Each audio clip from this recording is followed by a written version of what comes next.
Mark Rogers TV with our bowl predictions for New Year's Day and the BCS games. If you want to check out our previews and predictions for up to December 31st, check out our Mark Rogers TV live netcast from December 28th. We've got our previews and predictions for all the early bowl games.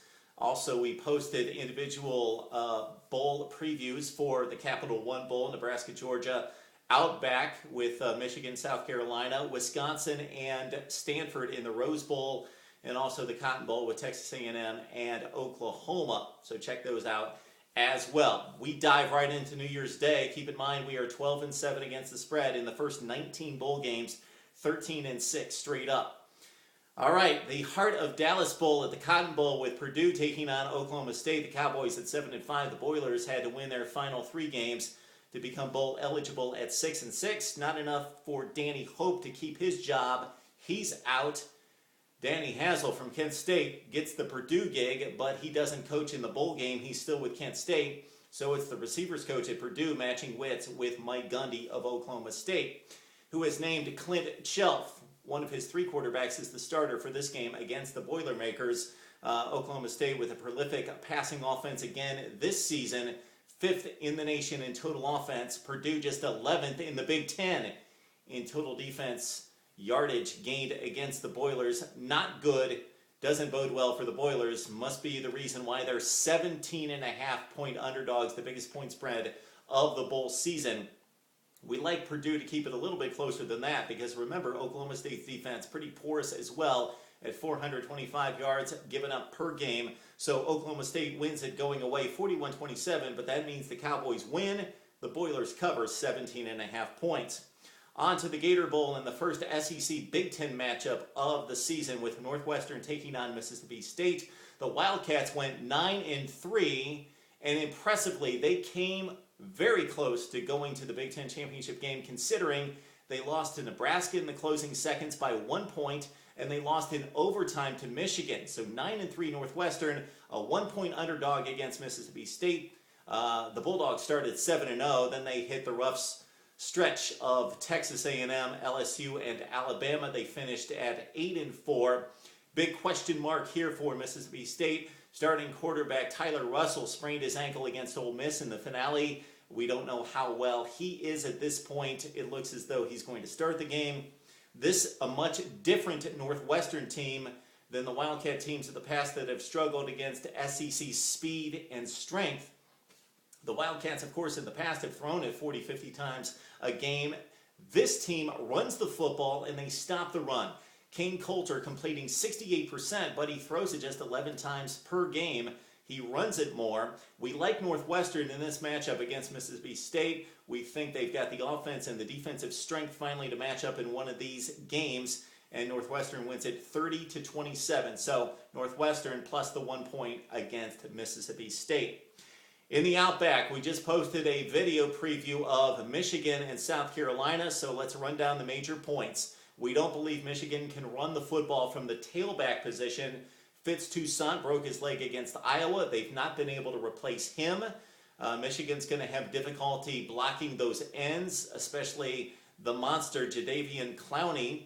And also South Carolina with the dual threats at quarterback and Connor Shaw. And then also Dylan Thompson, who took over against Clemson and performed very well with 300 yards passing. And on top of that, one of Michigan's top cornerbacks, TJ Floyd, he's been suspended. Their punter, the best punter in the Big Ten, suspended for Michigan. So otherwise, we would like the Wolverines to keep it close, but South Carolina pulls away in the end, wins it 31-20, so take the Gamecocks minus 5.5 against Michigan. Capital One Bowl, Georgia and Nebraska. This thing is a mismatch. Only 8.5 points here. And if Georgia shows up with any kind of motivation, consider this. They took Alabama to the final seconds of the SEC championship game to go to the national championship game. They either ran out of time or they were just 5 yards short. However you want to look at it, Georgia's a top 5 football team. Nebraska's about a top 25 team. They got mauled by Ohio State. They got mauled by Wisconsin. If you look at the Huskers over the last 2 years in the Big Ten, they have skated by and just barely won football games. Got a pass interference call to beat Michigan State. this is a pretty marginal football team. On the fringe of the top 25, they have holes all over the place on defense. Taylor Martinez is improved as a passer, but still against this defensive front seven, it's going to be difficult for him to find those running lanes. Nebraska struggles against Georgia. Bulldogs show up and win this one 38-13. So Georgia wins, plus they cover 8.5 points. At the Rose Bowl, two mirror images of each other when it comes to running the football, conservative passing attacks, maybe not dynamic playmakers on the outside, and tremendous front sevens, and especially linebacking cores when we talk Stanford versus Wisconsin as Barry Alvarez comes back and coaches for the first time since 2005 and taking over the Badgers. Of course, Brett Bielema going to Arkansas. So Alvarez, who's won 3 Rose Bowls, hasn't lost one in Pasadena, takes on Stanford. We like the Cardinal in this game because of one huge factor, because we think these teams are very evenly matched, except with Kevin Hogan at quarterback for Stanford. He's really taken charge as a freshman, really played well down the stretch against superior competition, top 25 competition, week in, week out. Wisconsin does not have a passing game that can play with Stanford and really provide that threat of a passing game to open things up for Monte Ball. So we like Stanford in a pretty good football game, but they open things up in the fourth quarter and run away with it 31-19. So Wisconsin can't cover the spread. We've got Stanford here minus the 6 against the Badgers.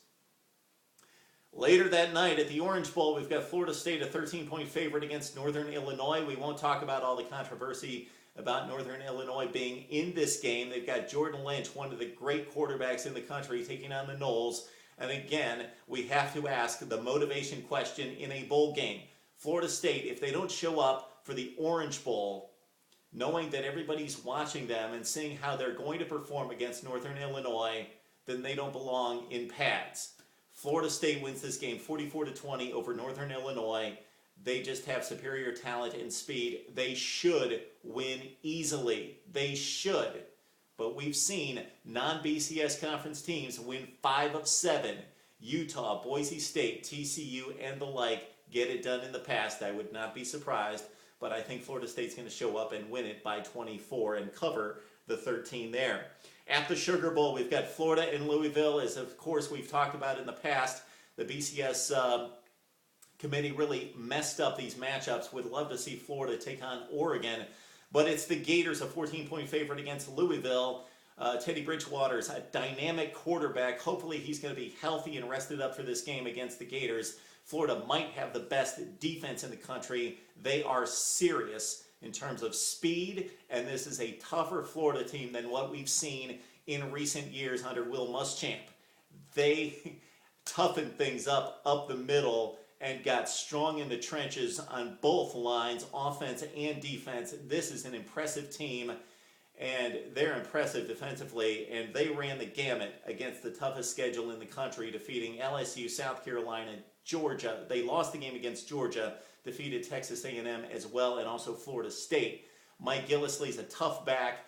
Louisville's going to have a tough time when they start to pound him in the second half. So we like Florida's defense, and we like the ground game of Florida to get things done against the Cardinal.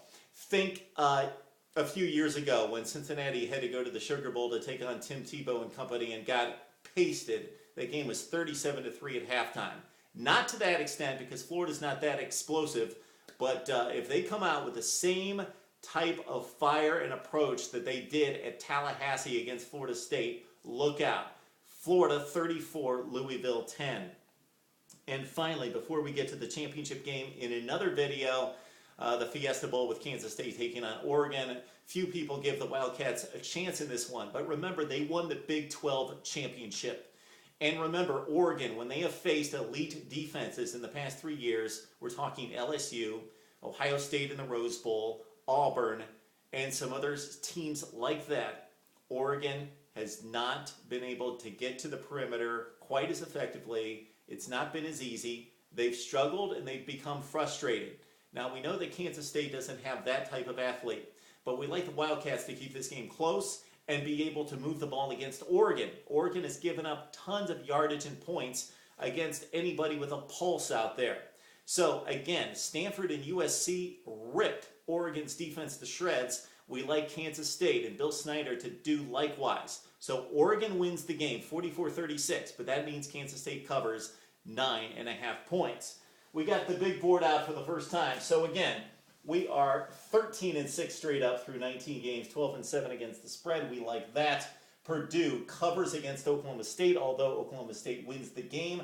Northwestern wins, +1 against Mississippi State. South Carolina covers 5.5 against Michigan, and Georgia covers 8.5 against Nebraska. In the BCS games, we like Stanford over Wisconsin 31-19. Florida State gets by Northern Illinois by 24. Florida 34, Louisville 10 as the Gators defense does a job. And Oregon 44 as I kind of smudged it up there against Kansas State 44-36. Would love to hear now what you have to say about these BCS games and New Year's Day games. Give us your picks, your analysis on Mark Rogers TV.